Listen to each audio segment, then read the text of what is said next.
नमस्कार छात्रों। आज की इस कक्षा में आपका बहुत बहुत स्वागत है। तो बच्चों, आज हम कक्षा 8वीं की जो कविता है, तुम हमारी चोटियों की बर्फ को यूं मत कुरे दो, आज इस कविता को हम समझने जाएंगे। ठीक है, तो कविता हम शुरू करते हैं। सबसे पहले हम कवि परिचय के बारे में जान लेते हैं। तो ये जो कविता है, इस कविता को लिखा है रामानंद दोषी जी ने। ठीक है, इस कविता के जो कवि हैं वो हैं रामानंद दोषी। इन्होंने यह कविता देश के दुश्मनों को चेतावनी देते हुए तथा हमारे देश के जवानों को प्रेरणा देने के लिए लिखी है। रामानंद दोषी 1921 से लेकर 1972 तक का इनका समय रहा है। तो रामानंद दोषी का जन्म उत्तर प्रदेश के मेरठ जनपद के ढुहरी नामक ग्राम में हुआ था। हाई स्कूल तक की शिक्षा प्राप्त करके ये भारतीय सेना में भर्ती हो गए थे। सर्वप्रथम इन्होंने विश्वामित्र में सहायक संपादक के रूप में कुछ दिन कार्य किया। उसके बाद सन 1950 के लगभग दैनिक हिंदुस्तान नामक पत्र में आ गए। अब इनकी जो प्रमुख रचनाएं हैं वो हम देख लेते हैं। तो इनकी दोषी जी की रचनात्मक साहित्य सृजन की आरंभ कहानी लेखन से किया। इनकी कविताओं का एक संकलन सीरीज गीले पंख नाम से प्रकाशित हुआ है। कविताओं का संकलन तूलिका नाम से भी संपादित किया गया है। तो ये तो रही इस कविता के कवि के बारे में, मतलब उनकी जानकारी। अब हम कविता के बारे में जान लेते हैं। तो ये जो कविता है सन 1962 में लिखी गई थी। 1962 में जब भारत और चीन के बीच युद्ध चल रहा था, उसी समय रामानंद दोषी ने यह कविता देश के दुश्मनों को चेतावनी देते हुए यह कविता लिखी है। तो शुरू करते हैं हम। जो कविता की जो पहली पंक्तियां हैं वो कुछ इस तरह से हैं। आंधियों ने गोद में हमको खिलाया है न भूलो, कंटकों ने सिर हमें सादर झुकाया है न भूलो, सिंधु का मथकर कलेजा हम सुधा भी शोध लाए, और हमारे तेज से सूरज लजाया है न भूलो। तो कविता के जो शुरुआत की जो पंक्तियां हैं, यहाँ पर कवि कहना चाह रहे हैं कि हे देश के दुश्मनों, जिन आंधियों को देखकर तुम डर जाते हो, आंधियां यहाँ पर जीवन में आने वाली परेशानियां मुसीबतें हैं, तो जिनको देखकर तुम डर जाते हो, उन आंधियों ने हमको गोद में खिलाया है। बच्चों, हम सभी जानते हैं, हमारे भारत देश का जो इतिहास है सभी जानते हैं कि हमारे देश पे अनेक तरह तरह की मुसीबतें आए हैं, और हम भारतवासी मिलकर के हमने उनका डटकर सामना किया है। तो इसीलिए कवि कह रहे हैं कि आंधियों ने गोद में हमको खिलाया है न भूलो, कि हे देश के दुश्मनों, तुम ये मत भूलो कि हमने इससे भी बड़ी बड़ी परेशानियों को, इससे भी बड़ी बड़ी आंधियों का सामना किया है हंसते खेलते।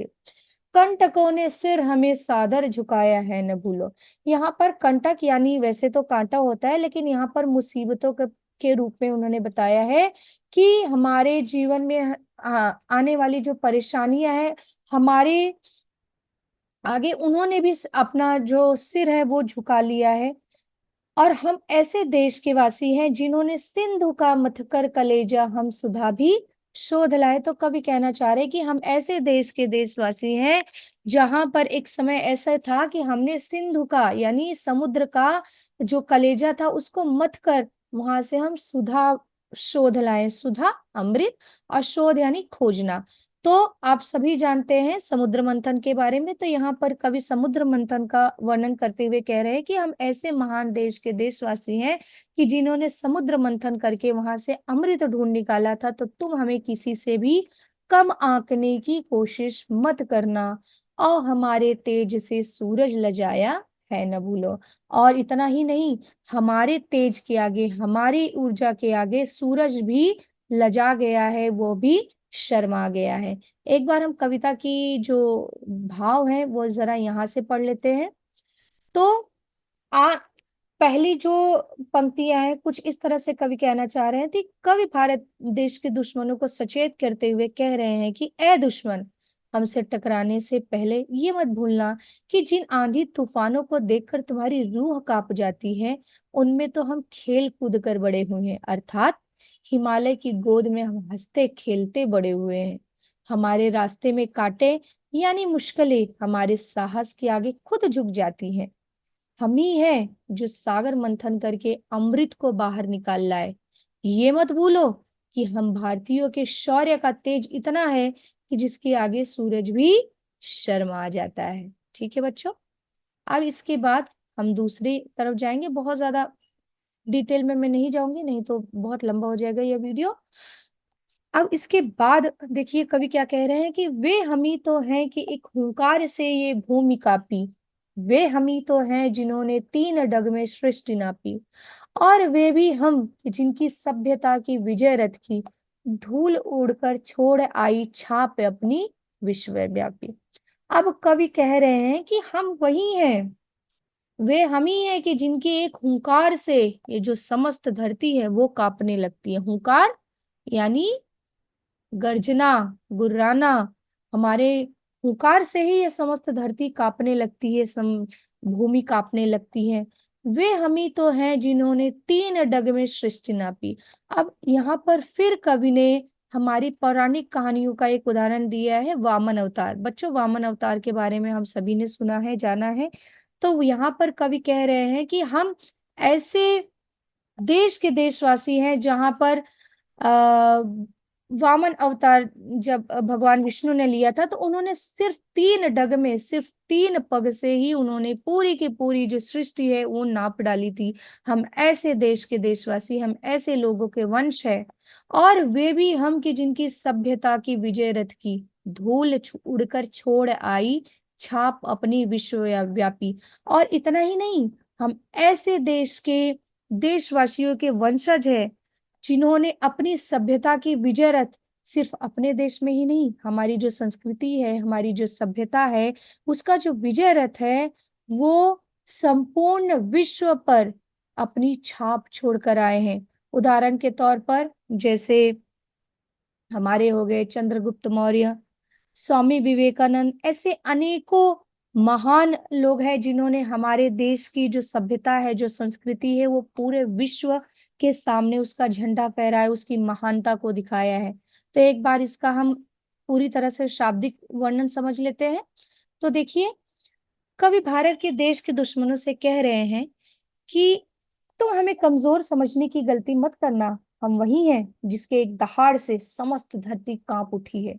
भगवान विष्णु ने वामन अवतार लेकर के तीन डग में पूरी सृष्टि नाप डाली।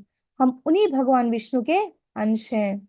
हम उसी सम्राट विक्रमादित्य, अशोक, चंद्रगुप्त मौर्य, पृथ्वीराज चौहान व स्वामी विवेकानंद के वंशज हैं, जिन्होंने न सिर्फ भारत में बल्कि संपूर्ण विश्व में भारतीय सभ्यता, संस्कृति और वीरता का डंका बजा दिया था। उन्होंने विजय रथ की धूल उड़कर समस्त विश्व पर छाप छोड़ाए हैं। सार यह है कि हम उसी भारत देश के वासी हैं जिनकी सभ्यता और संस्कृति ने समस्त विश्व भर में अपनी अमिट छाप छोड़ी है, और अपनी सभ्यता और संस्कृति के कारण हमने विश्व भर में अपना अस्तित्व सबसे ऊंचा बनाया है। तो मुझे उम्मीद है बच्चों यहाँ तक आपको बहुत ही अच्छे से समझ में आ गया होगा। अब इसके आगे देखते हैं कि कवि क्या कहना चाहते हैं। तो अब आगे देखिए, वक्र हो आई भ्रुकुटी तो ये अचल नगराज डोले, दश दिशाओं के सबल दिगपाल ये गजराज डोले, डोले उठी है धरा अंबर भुवन नक्षत्र मंडल, ढीठ अत्याचारियों के अहंकारी ताज डोले। अब यहाँ पर कवि क्या कहना चाह रहे, वक्र, वक्र यानी टेढ़ी, अब भ्रुकुटी यानी भौहें, हमारी जो आईब्रोज होती है। कहने का मतलब ये है कि जब गुस्से से हमारी जो भ्रुकुटी है, जब हमें बहुत गुस्सा आता है तो हमारी देखिए भौहें कैसे टेढ़ी हो जाती हैं। तो जब जब हमें गुस्सा आया है तो ये जो अचल नगराज है, जो पर्वतों के राजा है, जो अचल है, वो तक डोलने लगते हैं हमारे गुस्से के आगे। और इतना ही नहीं, जो 10 दिशाओं के स्वामी दिक्पाल है ना, ये भी हमारे सामने डोलने लगते हैं। ये जो गजराज है ये भी डोलने लगते हैं।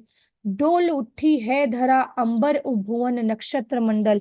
इतना ही नहीं, हमारे गुस्से, जब जब हमें गुस्सा आया है तब तब समस्त धरा यानी पृथ्वी, अंबर आकाश, भुवन यानी पाताल और नक्षत्र मंडल भी डोलने लगते हैं। और सिर्फ इतना ही नहीं, ढीठ अत्याचारियों के अहंकारी ताज डोले। अब कवि कहना चाह रहे हैं कि वो अत्याचारी जो ढीठ है, जिन्हें लगता है कि हमारा कोई कुछ नहीं बिगाड़ सकता, हम सर्वश्रेष्ठ हैं, हमसे आगे कोई नहीं है, हम जिसका जब चाहे जैसा चाहे बुरा कर सकता है, लेकिन हमारा कोई बुरा नहीं कर सकता, ऐसे अत्याचारियों के जो अहंकारी ताज है, यानी जो उनका अहंकार है, वो भी डोलने लगता है। कब? जब हमें बहुत ज्यादा गुस्सा आता है और गुस्से में हमारी जो भ्रुकुटी है, हमारी जो भौहें है, वो टेढ़ी हो जाती हैं। तो एक बार फिर से इसकी भावार्थ को समझ लेते हैं। तो देखिए, कवि देश के दुश्मनों को चेतावनी देते हुए कहते हैं कि जब जब हम भारतवासियों की भौहें टेढ़ी हुई हैं, यानी गुस्सा आया है, तब तक अचल पर्वत भी अपने स्थान से डोलने लगते हैं। दसों दिशाओं की रखवाली करने वाले दिक्पाल और सर्वशक्तिमान गजराज चितक डोलने लगते हैं। ओ भारत के दुश्मनों, हमें क्रोध मत दिलाओ। हमारे क्रोध से धरती, आकाश, पाताल और नक्षत्र मंडल भी डोल उठे हैं। बड़े से बड़े अत्याचारी जो घमंड से चूर थे, उनके घमंडी ताज तक हमारे क्रोध से डोल उठे हैं। इसलिए ये बात याद रखना कि यदि हमारे ऊपर क्रोध सवार हो गया तो चारों ओर तहलका मच जाएगा। कोई भी कितना भी अत्याचारी या आतंकवादी क्यों ना हो, हम उसे निस्तानुभूत करके ही छोड़ेंगे। तो देश के दुश्मनों, हमसे टकराने की कोशिश मत करना। ऐसा कवि कहना चाहते हैं, देश के दुश्मनों को चेतावनी देते हुए वे यह बात कह रहे हैं। अब सुयस की प्रस्तर शिला पर चिन्ह गहरे हैं हमारे, ज्ञान शिखरों पर धवल ध्वज चिन्ह लहरे हैं हमारे, वेग जिनका यूं की जैसे काल की अंगड़ाइयां हो, उन तरंगों में निडर जलियान ठहरे हैं हमारे। अब कवि कहना चाह रहे हैं कि सिर्फ साहस के दम पर ही हम आगे नहीं है, सिर्फ हमारा साहस ही सबसे आगे नहीं है, बल्कि हमने हमारे जो ज्ञान शिखरों का जो धवल है ना, वो भी हमने समस्त विश्व पर उसके भी हमने पताका, उसका भी झंडा हमने लहरा दिया है। ठीक है। और उसकी जो आपकी जो सुयश है, आपको वो शिलाओं पर गहरे चिन्ह के रूप में आपको देखने मिल जाएंगी।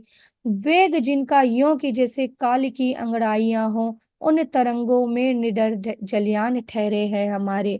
और जिन जिन तूफानों को देख करके तुम्हारे जो जलियान है वो डर जाते हैं, ऐसे तूफानों में भी जो हमारे जो जलियान है, हमारे जो युद्ध पोत है, वो भी निडर खड़े रहते हैं, वो भी वहां पर अडिग खड़े रहते हैं।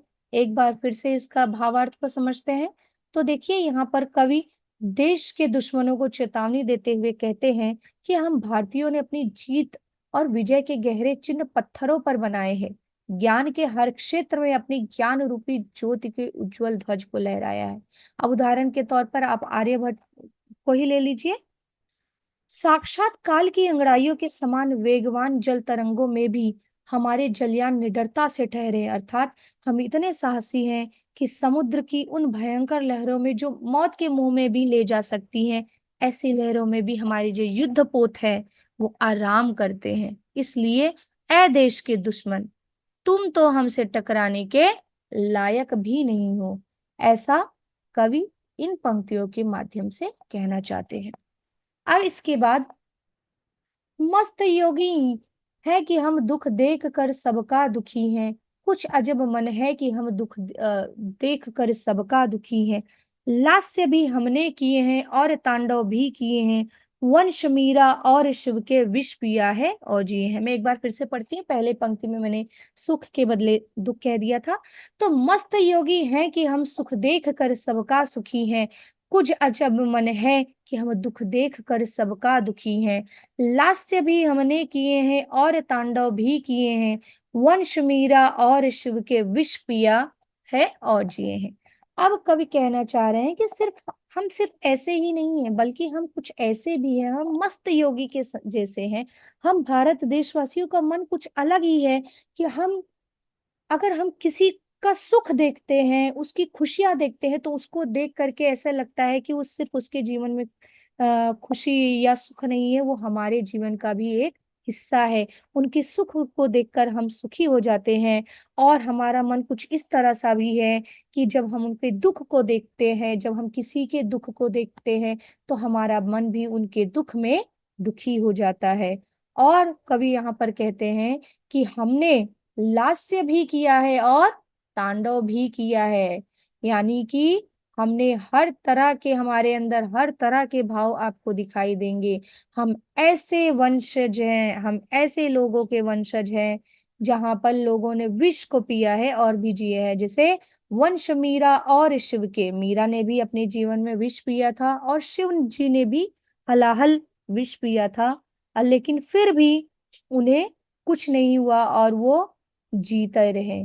तो कहने का मतलब ये है कि हम ऐसे लोगों के वंशज हैं जहां पर उन्होंने विष पीकर भी उन्हें कुछ नहीं हुआ है। तो अब देखिए, कवि कहते हैं कि हम भारतवासी मस्त योगियों के समान अपनी ही दुनिया में मस्त हैं। जिस प्रकार एक योगी दूसरों के सुख को देखकर खुद को सुखी महसूस करता है, उसी प्रकार हम भी सबके सुख में अपना सुख समझते हैं। यह गुण हमारे स्वभाव में है कि हम दूसरे के सुख को देखकर सुखी और दूसरे के दुख को देखकर दुखी होते हैं।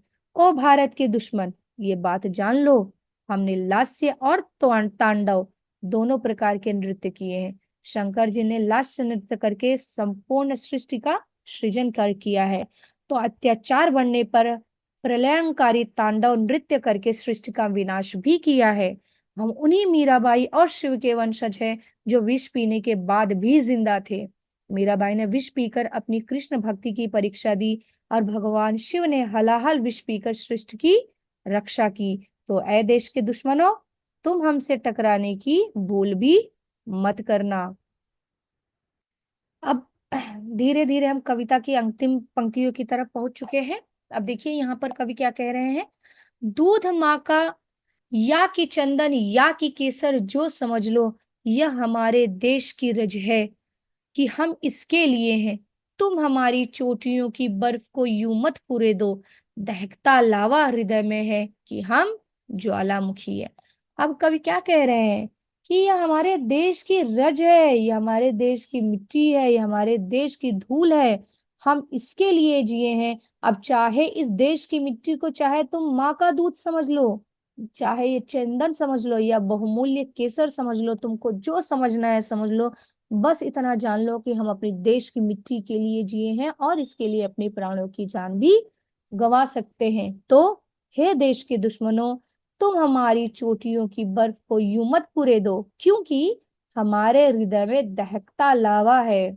हाँ, कि हम क्या है, हम ज्वालामुखी के समान है और तुम हमसे टकराओगे तो तुम भस्म हो जाओगे। अब देखिए कवि यहाँ पर क्या कहना चाहते हैं।